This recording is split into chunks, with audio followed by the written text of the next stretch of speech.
করছি আপনারা সবাই ভালো আছেন। আমি আবার একটা নতুন ভিডিও নিয়ে চলে এসেছি।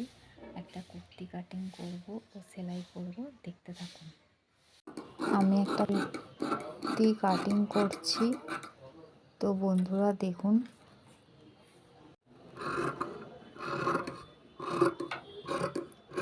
কাটিংটা হয়ে গেলে সেলাই করব।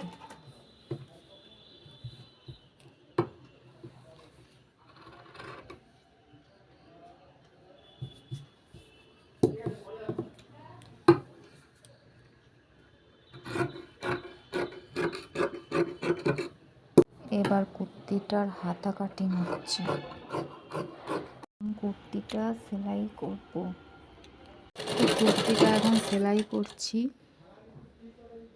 তো দেখুন বন্ধুরা, আমার কুর্তিটি সেলাই হয়ে গিয়েছে। তো কুর্তিটা কেমন হয়েছে কমেন্ট করে বলবেন। আমার ভিডিওটি যদি ভালো লেগে থাকে প্লিজ লাইভ জয়া চ্যানেলটিকে সাবস্ক্রাইব করবেন, কমেন্ট করবেন, লাইক করবেন আর শেয়ার করতে ভুলবেন না। টাটা।